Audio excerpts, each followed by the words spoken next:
Bonjour à toutes et à tous. Bienvenue à ce webinaire organisé dans le cadre du Salon Go de la création en reprise d'entreprise 14e édition. Nous sommes ravis de vous accueillir à cette webconférence consacrée à un sujet aussi fondamental que stratégique, le choix de la forme juridique la plus adaptée à votre projet. Ce thème constitue une étape déterminante de la structuration d'une activité, car il engage à la fois votre organisation, votre gouvernance et surtout votre développement futur. Au cours de cette présentation, nous prenons en revue les principales formes juridiques, leurs caractéristiques essentielles et les critères qui vont permettre d'opérer un choix aéré. L'objectif est de vous offrir une vision claire et opérationnelle afin que chacun puisse identifier la solution la plus cohérente avec ses ambitions.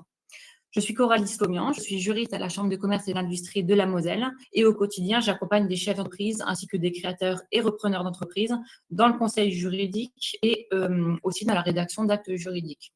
Je suis accompagnée de ma consoeur, donc Charlène Hénin, qui va se présenter. Bonjour, je suis Charlène Hénin, juriste à la Chambre métier et de l'artisanat. J'accompagne les chefs d'entreprise, les artisans au niveau juridique, au niveau du conseil, au niveau des formalités et au niveau des questions juridiques que vous avez tout au long de votre entreprise. Nous vous invitons à poser vos questions via le chat qui est à votre disposition et nous traiterons vos questions à l'issue de la présentation. Je précise également que cette visioconférence est enregistrée et que vous pourrez la retrouver très prochainement sur les chaînes YouTube de la Chambre de commerce et de la Chambre de métier. Donc, en guise d'introduction, ce qui est important de comprendre, c'est que choisir sa forme juridique et son statut juridique, c'est vraiment un choix primordial, car il aura des conséquences sur l'avenir de votre activité, que ce soit au niveau financier, au niveau social ou au niveau fiscal. Il y a plusieurs questions. Donc, quelle forme juridique? Comment choisir la forme juridique de votre entreprise? Quelles sont les principales caractéristiques des principales formes juridiques? Nous allons faire le point pour vous aider à y voir plus clair. Commençons par une définition. Donc, la forme juridique, c'est tout simplement le cadre légal pour exercer son activité et déterminer les règles de fonctionnement. Sachez que votre statut n'est pas immuable. Vous pouvez à tout moment faire évoluer votre statut. Si vous vous immatriculez, par exemple, en SARL, vous pouvez tout à fait basculer de forme juridique, passer en SAS, etc. Les principales formes juridiques d'entreprise se répartissent en droit français en deux grandes catégories que nous aborderons. Dans un premier temps, les entreprises individuelles et de l'autre, les sociétés. À quel moment choisir son statut juridique?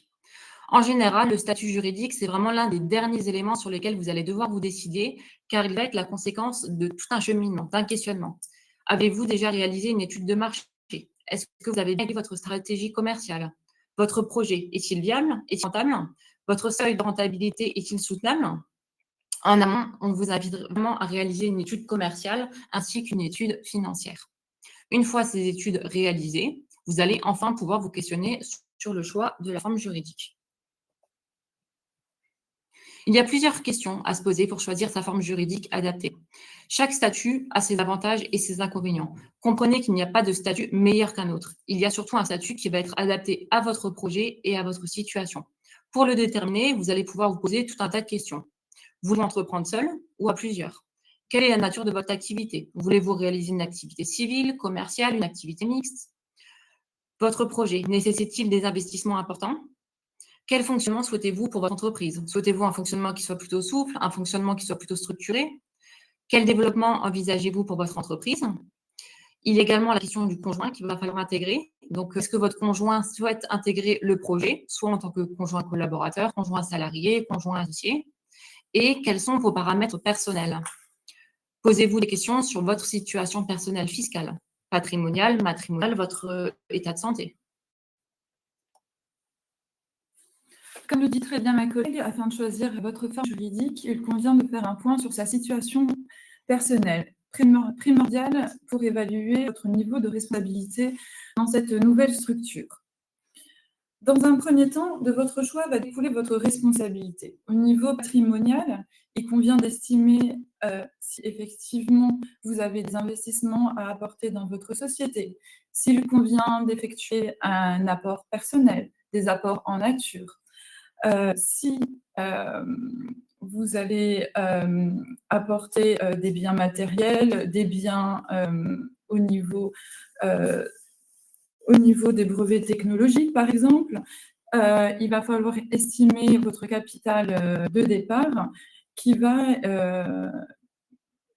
Estimer votre responsabilité de votre société. Effectivement, si c'est une SARL ou une SAS, votre responsabilité peut être différente. Au niveau de votre régime matrimonial, il va falloir aussi estimer une situation. Effectivement, si vous êtes marié, au niveau du régime de communauté, au niveau de séparation de biens, si vous voulez faire prendre part votre conjointe dans votre société, les statuts, par exemple au niveau d'une SAS, peuvent être totalement libres et on peut inclure des clauses concernant le statut marital.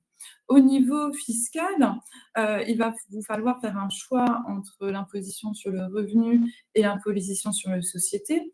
D'un point de vue personnel, il peut être préférable de choisir l'impôt sur les revenus, notamment lorsque on a une situation familiale avec plusieurs enfants. Au niveau de votre situation personnelle pour la santé, il va falloir bien sûr penser à la retraite, à vos cotisations sociales, car les différents statuts juridiques ont des taux de cotisation différents. Donc là aussi, on a des taux fixes, mais il y a toujours des possibilités de compléter ces taux de cotisation sociale pour avoir une meilleure protection. Et là, effectivement, il faut dresser un bilan personnel de sa situation au niveau familial pour être le mieux protégé.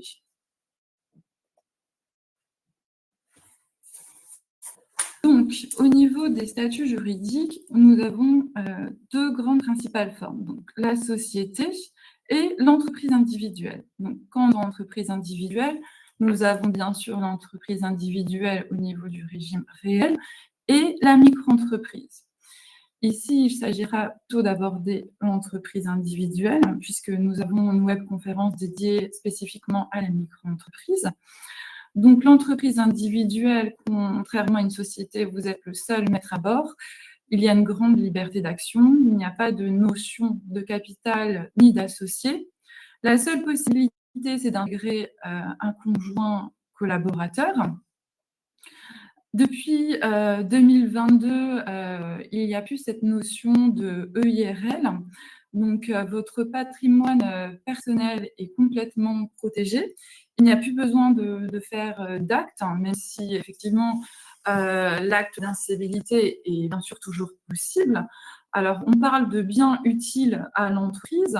Donc, il y aura une séparation au niveau de votre patrimoine personnel et de votre patrimoine professionnel. C'est-à-dire que tout le patrimoine nécessaire à votre activité de votre entreprise peut être saisissable. Il faut bien sûr bien faire la distinction entre votre patrimoine personnel et professionnel afin d'éviter toute poursuite. Donc, la micro-entreprise, comme j'ai dit, c'est une entreprise individuelle. La seule différence, c'est que c'est un régime micro-social et micro-fiscal.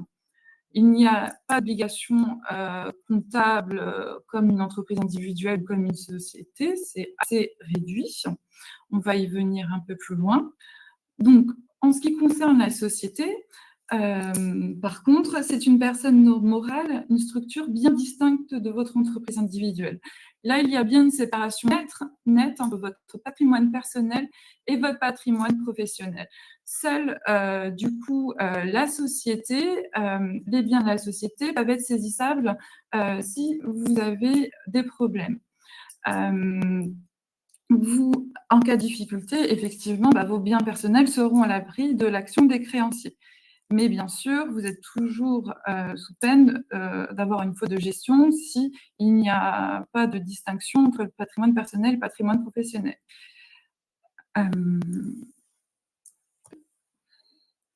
Donc, comme on dit, il y a deux principaux statuts juridiques. Donc, l'entreprise individuelle avec l'entreprise individuelle au régime réel et la micro-entreprise. Donc, la micro-entreprise, c'est le régime le plus simplifié, en sachant qu'effectivement, on peut démarrer en micro-entreprise et passer automatiquement en entreprise individuelle dès lors que l'on dépasse un certain plafond de chiffre d'affaires, qui est de l'ordre de 77 700 en prestations de services notamment, et de 188 700 en vente. Cela, c'est si vous passez plafond pendant 2 années consécutives. Et là, vous passez automatiquement en entreprise individuelle. En société, vous avez 2 principales formes, parce que bien sûr, il existe d'autres formes. C'est la SARL, donc avec plusieurs associés, et le URL, qui est avec un associé unique. Et vous avez la SAS, et pareil, la SASU, associé unique. Donc, en bref, l'entreprise individuelle, vous êtes seul, une seule et même personne, pas d'apport minimal, donc pas de capital social. C'est pas comme une société où vous avez votre responsabilité qui est limitée à vos apports. Là, c'est vraiment votre responsabilité sur tous les biens professionnels nécessaires à votre activité. Vous avez la possibilité de choisir un nom pour votre entreprise individuelle, mais ce n'est pas une dénomination sociale comme une société. Sur tout ce qui est facturation, il y aura toujours une obligation de mettre votre nom et votre prénom avant le commercial. Comme on l'a dit, il y a un distinguo entre le patrimoine d'entreprise individuelle et votre patrimoine personnel. C'est ce qui se rapproche de plus en plus de la société. Au niveau fiscal, vous êtes soumis à l'imposition sur le revenu, mais vous pouvez être aussi à l'impôt sur les sociétés. Ça, comme on l'a vu précédemment, c'est par rapport à une étude personnelle. Donc, il faut bien regarder votre situation personnelle sur l'imposition sur le revenu, voir si ça peut être profitable pour vous d'être soumis à cette imposition. Au niveau du régime social, vous êtes au régime travailleur non salarié. Donc, vous dépendez bien de la sécurité sociale des indépendants au régime général et vous avez environ 45% de cotisation sociale. Ça, c'est sur le bénéfice imposable. Vous avez des obligations comptables tout de même, certes pas comme une société, mais à minima, vous devez tenir un livre journal, un grand livre et un livre d'inventaire. Et vous avez possibilité, bien sûr, d'opter pour la micro-entreprise. Vous avez une webconférence dédiée à ce sujet. Concernant la société, donc à contrario de l'entreprise individuelle, la société, c'est une personne distincte de vous. Le droit français distingue les personnes physiques, donc vous, moi, concrètement, on est des personnes physiques, des personnes morales. Donc, ce sont des entités juridiques qui ont une personnalité juridique avec un patrimoine propre. Donc, lorsque vous créez une société, vous allez créer une nouvelle entité juridique. La notion d'apport ici est extrêmement importante. Alors, ce qu'il faut savoir, c'est qu'auparavant, le législateur avait prévu un capital social minimum pour chaque forme juridique. Aujourd'hui, l'apport minimal existe toujours, mais il est minime, il est aujourd'hui de 1 euro. Néanmoins, il est quand même recommandé d'apporter davantage que 1 euro de capital social. Tout simplement, comprenez que votre capital social est aussi le reflet du sérieux de votre structure. Un créancier, un fournisseur, un client aura accès à votre montant de capital social, notamment sur l'extrait CABIS. Ainsi, il serait quand même judicieux d'avoir un capital social qui reflète la réalité de votre activité et fixer un capital social qui soit suffisamment rassurant pour vos partenaires. Dans la mesure où la société est une personne morale, elle doit avoir un nom. C'est ce qu'on appelle juridiquement la dénomination sociale. Vous avez la possibilité également d'y ajouter un nom commercial et ou une enseigne. En général, le nom est libre. Il faut tout de même vérifier s'il est disponible. Vous pouvez le faire via le site de l'INPI. Donc, il doit être disponible, c'est-à-dire qu'il ne doit pas, 1, troubler l'ordre public, 2, il doit déjà avoir été déposé, faire l'objet d'un dépôt de marque. Concernant la responsabilité du dirigeant, donc qu'on soit en SARL ou en SAS, la responsabilité du dirigeant est toujours limitée à ses apports. C'est-à-dire que le dirigeant, lorsqu'il va constituer une société, il va constituer un capital social. Si la société devait déclarer sa dissolution, sa clôture de liquidation, le dirigeant aurait perdu le montant maximum qu'il aurait déposé en capital social. Concrètement, la société dispose de son patrimoine propre. Néanmoins, concernant sur la notion de responsabilité, effectivement, dans les textes, la responsabilité est limitée aux apports financiers. Néanmoins, dans la pratique, vous pouvez également vous porter caution personnelle sur plusieurs domaines, notamment le premier, si vous faites un emprunt bancaire. Si vous faites un emprunt bancaire, votre banquier va potentiellement également vous demander de vous porter caution du prêt. C'est-à-dire que si la société n'était plus en mesure de rembourser son prêt bancaire, effectivement, dans la mesure où vous êtes caution personnelle, ce serait à vous, sur vos deniers perso, de rembourser le crédit. Il en est de même, par exemple, sur un bail commercial. Un bailleur, un propriétaire foncier, peut vous demander au moment de la signature du bail commercial de vous porter caution personnelle. C'est-à-dire que si la société ne payait plus le loyer, ce serait à vous personnellement de rembourser le montant du loyer. Attention aussi tout de même à la notion de faute de gestion. La faute de gestion, c'est une faute qui serait caractérisée notamment devant les tribunaux si vous commettiez une faute dans l'exercice de vos fonctions. Auquel cas, votre responsabilité pourrait être engagée. On y reviendra un petit peu plus tard. Donc effectivement, nous avons un formalisme qui est plus important qu'une entreprise individuelle lorsqu'on choisit une société, et le dirigeant agit au nom et pour le compte de la société. Sur la fiscalité, donc le principe est que les bénéfices de l'entreprise sont soumis à l'impôt sur les sociétés. On reviendra également sur ces notions. Concernant le régime social, lui, il va différer en fonction du statut du dirigeant. Dans un cas, vous allez être affilié à la sécurité sociale des indépendants, puisque vous allez être travailleur non salarié. Dans le cas, vous serez affilié à la caisse primaire d'assurance maladie, dans la mesure où vous êtes assimilé salarié. On y reviendra également.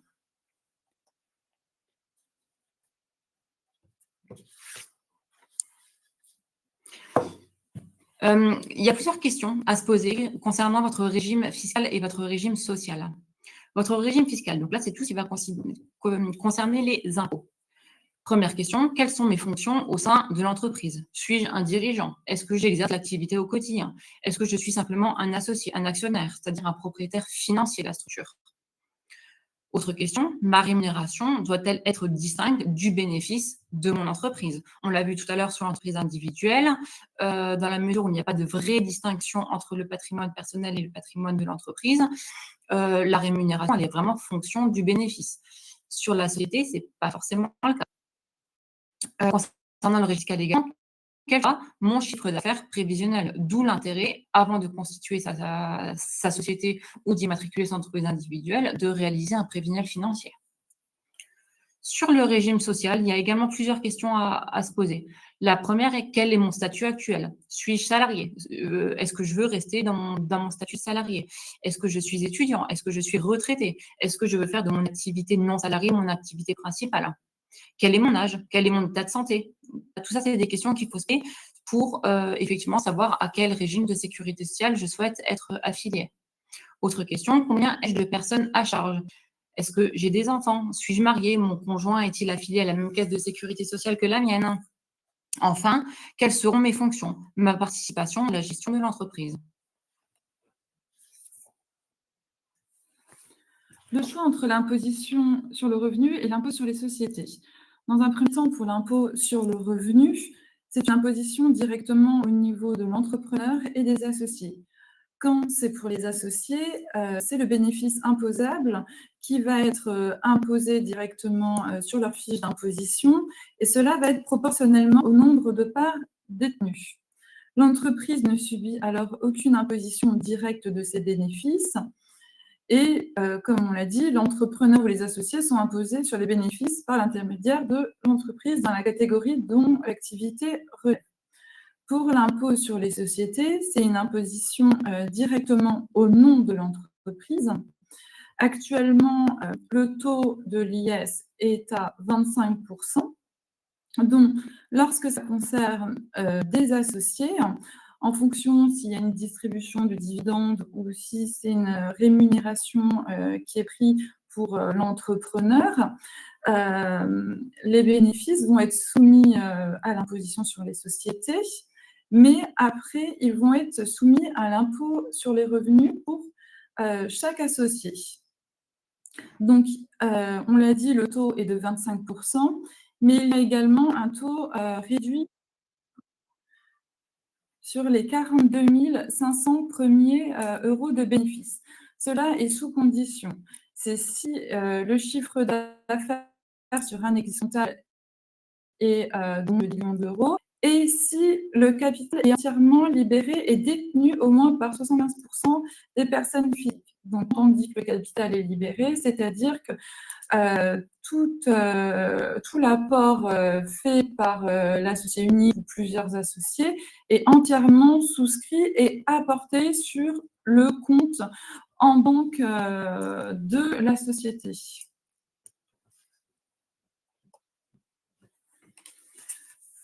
Donc, choisir une forme juridique adaptée. Donc, on a différents thèmes. On va voir le capital social, la responsabilité du dirigeant, le nom, la situation fiscale, la situation sociale. Donc, pour tout ce qui est l'entreprise individuelle et la micro-entreprise. Donc, au niveau social, on est sur un régime effectivement TNS, on l'a dit, un régime général. Vous faites partie de la sécurité sociale des indépendants. Seul petit point avec notre régime local, donc Alsace-Moselle, pour principalement les micro-entreprises. Si vous avez un statut salarié en Alsace-Moselle, vous bénéficierez du statut le plus favorable, c'est-à-dire 90% régime local.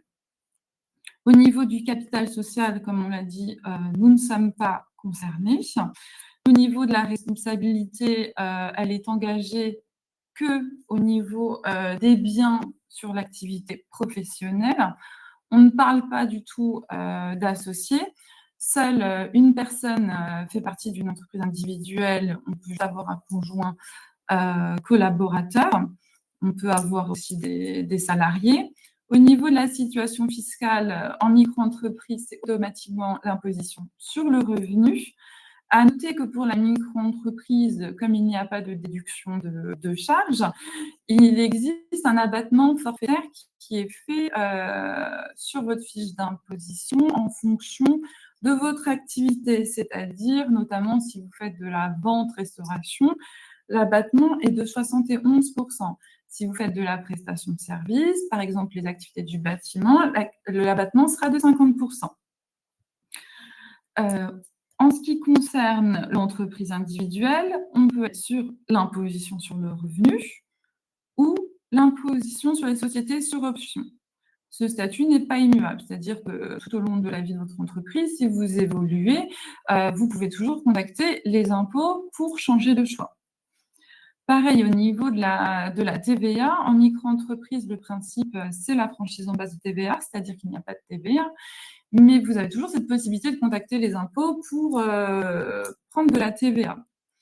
Et en entreprise individuelle, vous avez des déclarations de TVA à faire. Ça sera un choix aussi à effectuer.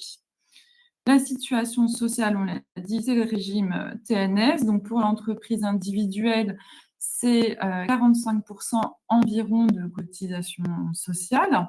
Pour la micro-entreprise, ça dépend du statut juridique, du statut de l'activité. Donc, pour une activité de vente, c'est 12,3%. Pour une activité de prestation de service, 21,2%. Et pour une activité libérale, c'est 24,6%. Le montant minimum à cotiser, donc en micro-entreprise, il n'y en a pas. Bon, si vous faites 0 €, vous n'allez pas cotiser, donc pas de cotisation pour la retraite. Par contre, pour l'entreprise individuelle, le montant minimum, c'est 1 227 € par an. En sachant que, comme pour une société, vous pouvez adhérer à des assurances complémentaires ou à des mutuelles pour compléter votre situation sociale. Limitation du chiffre d'affaires, il n'y en a pas, à part pour la micro-entreprise, on l'a dit précédemment, où là, vous passez sur un régime d'entreprise individuelle au régime réel si vous dépassez.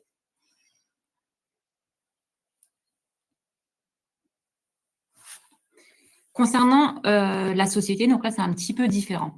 Effectivement, la société étant une personne morale, elle va avoir son capital propre et des règles de fonctionnement qui vont leur être propres. Donc, le dirigeant en SAE-URL s'appelle gérant. En SAS ou en SASU, l'organe obligatoire prévu par le Code de commerce est le président. Le président peut être assisté d'un directeur général s'il le souhaite. Ce n'est pas une obligation. Néanmoins, SAS ou SASU doit obligatoirement avoir un président. Concernant le capital social, on l'a vu tout à l'heure, le capital social minimum est d'1 € pour les deux formes juridiques et la responsabilité du dirigeant est limitée au montant de son apport. Néanmoins, on pourra toujours aller rechercher la responsabilité civile du dirigeant s'il a commis un préjudice à une personne tierce ou sa responsabilité pénale s'il a commis une infraction qui relève ici du code pénal. Le nombre d'associés, lui, est significativement le même en SARL et en SAS. Donc, comprenez que les associés, ce sont les propriétaires financiers de la structure. Ce ne sont pas forcément les personnes qui vont exercer l'activité au quotidien, ce sont simplement les personnes qui vont injecter du capital social. Donc, pour une SARL, il faut à minima avoir 2 associés. La SARL peut être constituée aussi en société unipersonnelle. Donc là, on parle tout simplement de URL. Et auquel cas, nous avons un seul associé. Comprenez que la SARL et le URL sont la même forme juridique avec les mêmes règles de fonctionnement. Simplement, dans un cas, nous avons un seul associé, le URL, et en SARL, on a au minimum 2 associés. Pour la SAS, c'est le même principe. Donc, la SAS doit se constituer à minimum 2 associés, mais il est tout de même possible de constituer une SASU, donc une société unipersonnelle avec un seul associé. Concernant la situation fiscale, donc le principe, c'est de l'IS, c'est-à-dire que lorsque vous allez immatriculer votre société, le principe, c'est que vous êtes soumis à l'impôt sur les sociétés, sauf si vous souhaitez opter pour l'IR, et ce sera possible uniquement sur les 5 premiers exercices. On y reviendra un petit peu, puisqu'il existe 2 exceptions sur ces formes juridiques. Concernant la situation sociale sur la rémunération du dirigeant, quand on est en SARL, EURL, il va falloir distinguer la situation du gérant, à savoir est-ce qu'il est majoritaire, est-ce qu'il est minoritaire ou égalitaire. On refera un point sur ces notions un petit peu plus tard également. En SAS, c'est beaucoup plus simple. Tous les dirigeants de SAS, donc président, directeur général et les autres organes de direction, s'il y en a, sont ce qu'on appelle assimilés salariés et donc affiliés à la caisse primaire d'assurance maladie. Donc au régime général, si vous n'êtes pas en Alsace-Moselle, et au régime local, si vous êtes en Alsace-Moselle. En SAS, il n'y a pas de montant minimum à cotiser, c'est-à-dire que c'est 0 de rémunération, vous payez 0 de cotisation. A contrario, le régime social en SARL et en EURL est un petit peu différent. Si vous avez 0 de rémunération, vous allez tout devoir, même bien un socle minimum de cotisation auprès de l'URSSAF. Concernant les cotisations chômage, donc là, peu importe la forme juridique, à partir du moment où vous êtes considéré comme chef d'entreprise, vous ne cotisez pas l'assurance chômage. L'assurance chômage, elle est vraiment liée aux personnes qui exercent un emploi subordonné, c'est-à-dire via un contrat de travail. En société, il n'y a absolument pas du tout de limitation de chiffre d'affaires et vous pouvez opter pour le microsocial sur option. En ce qui concerne les obligations administratives et comptables, en entreprise individuelle, contrairement à la société, vous avez des obligations administratives un peu plus simplifiées.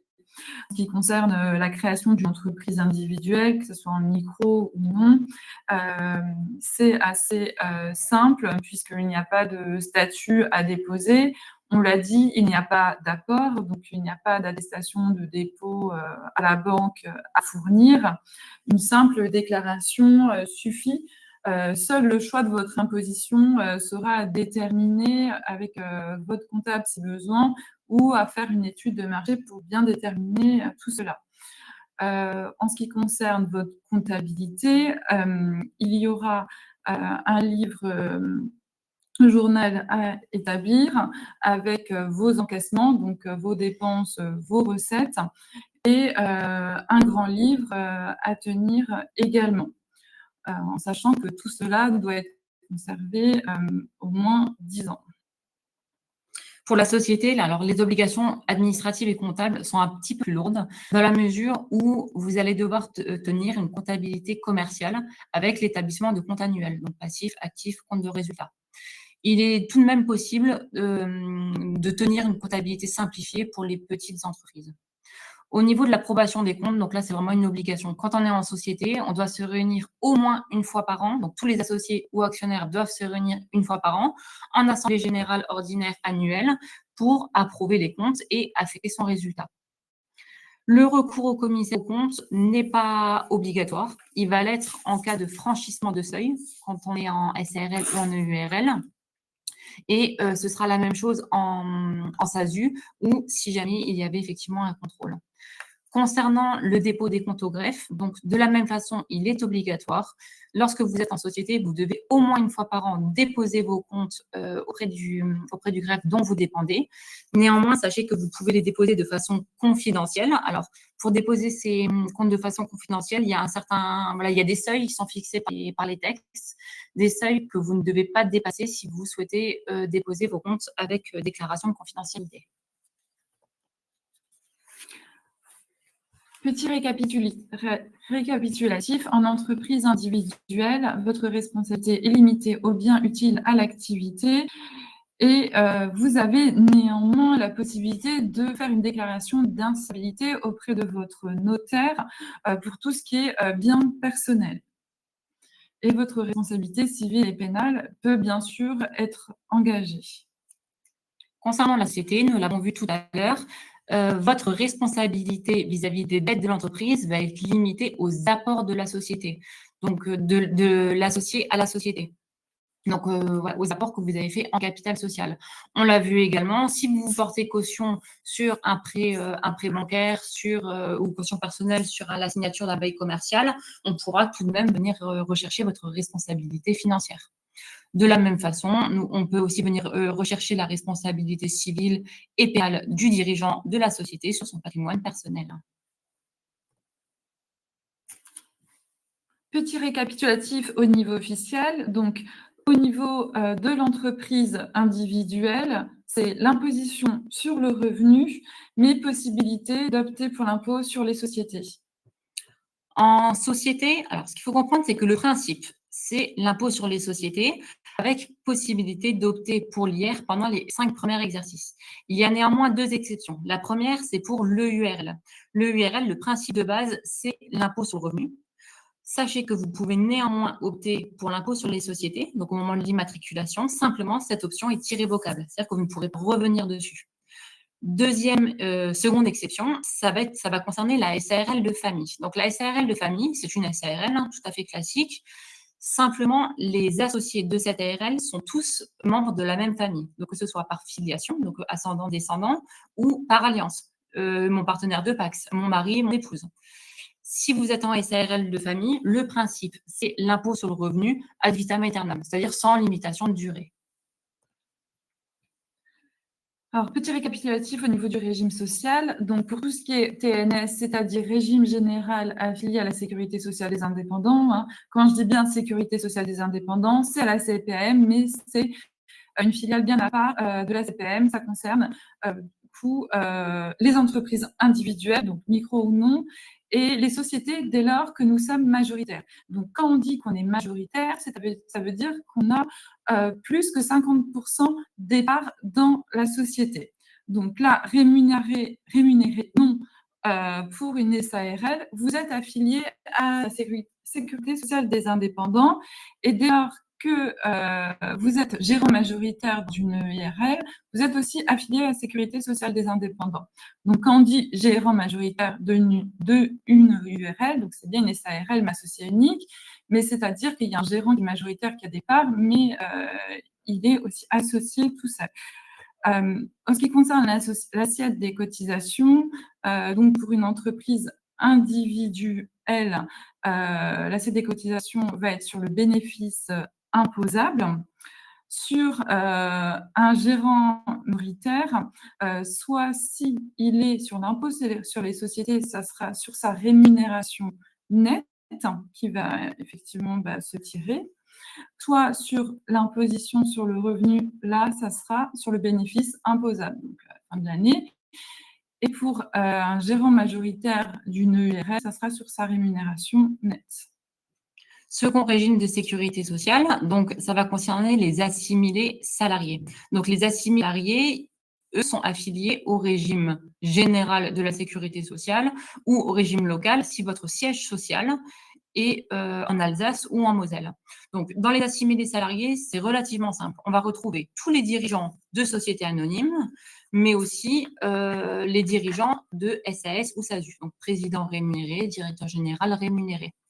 On va retrouver également les gérants minoritaires ou égalitaires de SARL ou les gérants non associés rémunérés de la SARL.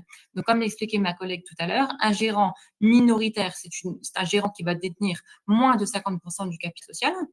Un gérant égalitaire, c'est un gérant qui va détenir 50% du capital social. Et le cas du gérant non associé, c'est tout simplement une personne qui exerce l'activité au quotidien, mais qui ne détient pas de part sociale au sein de la structure. Donc, pour les gérants minoritaires ou égalitaires, ainsi que pour les gérants non associés, si la société est soumise à l'impôt sur les sociétés, son assiette de cotisation se fera sur sa rémunération nette. A contrario, si la société est à l'IR, l'assiette des cotisations se fera sur le bénéfice imposable. Pour les présidents de SAS et de SASU, ainsi que pour tous les dirigeants des sociétés anonymes, l'assiette des cotisations se fait simplement sur la rémunération nette.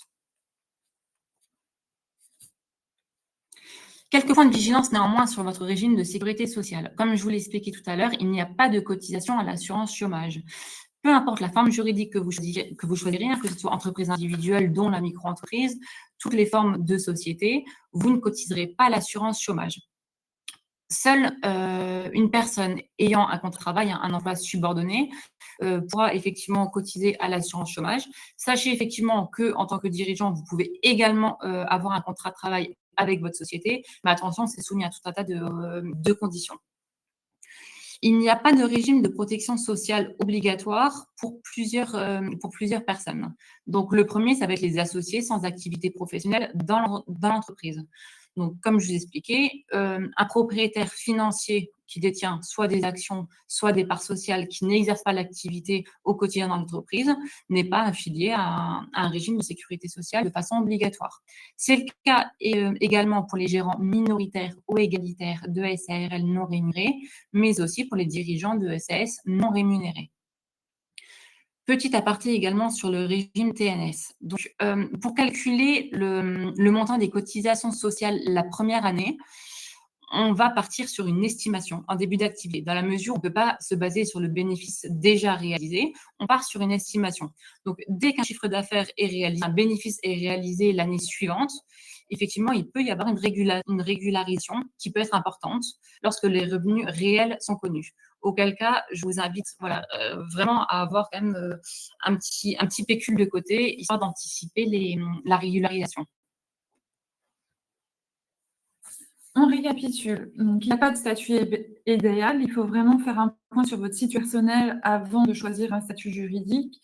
Il est éventuellement préférable, si vous envisagez une société, même une entreprise individuelle, si vous avez un doute, de vous laisser le temps entre ces deux choix, d'évaluer, de faire une étude prévisionnelle de votre situation. Le statut peut effectivement évoluer tout au long de la vie de l'entreprise. Donc, ce n'est pas parce qu'aujourd'hui, vous faites le choix d'une entreprise individuelle que demain, vous n'allez pas choisir la société. Il faut vraiment faire le bon choix car ça a un impact sur votre situation personnelle, que ce soit d'un point de vue financier, fiscal ou en termes de responsabilité. Donc, n'hésitez pas à vous faire accompagner et conseiller, que ce soit au niveau de la Chambre de commerce et d'industrie et au niveau de la Chambre des métiers et de l'artisanat. Des professionnels sont là pour ça. Donc, on vous remercie pour votre attention durant cette webconférence. Comme on l'a bien dit, nous sommes là pour vous accompagner si vous avez des questions et nous allons tâcher effectivement de répondre aux questions qui ont été posées.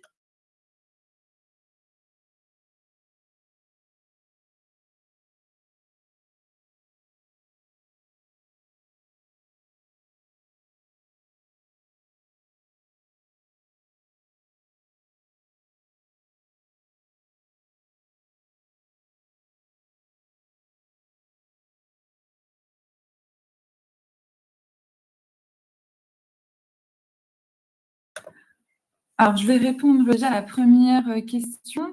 La différence entre le régime réel et que vers le statut de la micro-entreprise.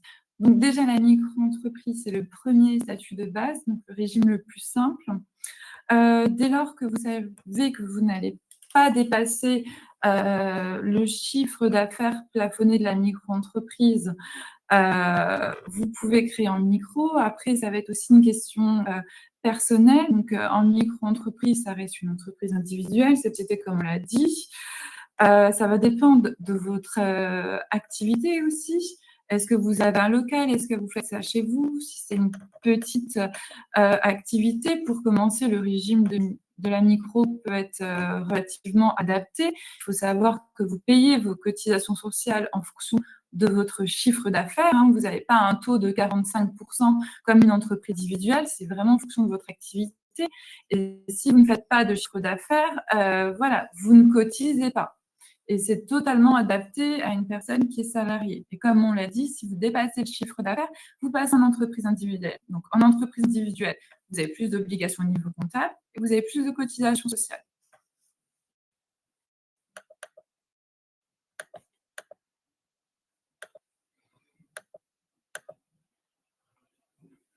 Alors, nous avons une autre question. Donc, quelle différence entre gérant majoritaire ou assimilé salarié pour le choix du statut d'entreprise? Donc, le gérant majoritaire, nous l'avons vu, c'est une personne qui va être affiliée à la sécurité sociale des indépendants. Elle va être considérée comme travailleur non salarié dans la mesure où elle détient au moins 50% du capital social. L'assimilé salarié, donc a priori, c'est un dirigeant de SAS ou de société anonyme qui est obligatoirement affilié au régime général de la sécurité sociale, donc qui va être considéré comme un salarié cadre. Donc, la différence, elle se situe notamment sur l'assiette des cotisations.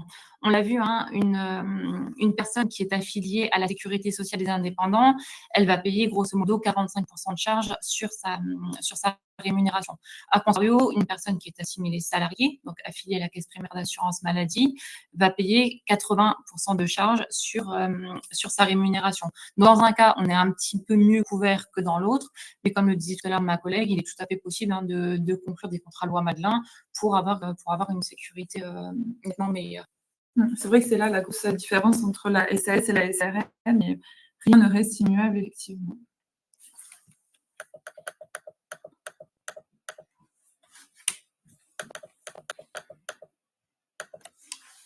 Alors, nous sommes deux associés, un majoritaire, un minoritaire. Peut-on être co-gérant et être tous les deux au statut TNS, ou vaut mieux être salarié, un seul ou des deux? Donc, alors là, ça va être une question personnelle, si vous préférez être majoritaire ou être minoritaire. Mais effectivement, vous êtes au statut TNS. Si vous êtes majoritaire, donc si vous avez plus que 50% des parts. Alors, ça va être plus une question personnelle. On ne pourra pas trop y répondre. Il faudra peut-être faire une étude, comme on l'a dit, peut-être une étude prévisionnelle, et puis voir aussi en fonction de votre situation personnelle à vous, en sachant que, par contre, il faut faire attention au statut, par contre, égalitaire, qui là est fortement déconseillé, parce qu'il peut y arriver d'avoir des situations de blocage lorsque l'un veut partir. Mais d'avoir un majoritaire, un minoritaire, ça peut être bien, mais du coup, un seul sera TNS. Nous allons prendre une dernière question. Donc, en micro-entreprise et étant en Moselle, dois-je être sur le régime général ou local? Donc là, en fait, sur la micro-entreprise, vous n'avez pas le choix. Lorsque vous immatriculez une micro-entreprise, vous êtes obligatoirement travailleur non salarié, donc TNS, affilié à la sécurité sociale des indépendants. C'est pas comme en société où effectivement on va pouvoir choisir son régime de sécurité sociale en fonction de la détention du capital social. Là, en micro-entreprise, vous serez obligatoirement TNS affilié à la SSI. Merci du coup pour votre participation et vos questions. Et n'hésitez pas si vous avez besoin de nous. Bonne journée, au revoir.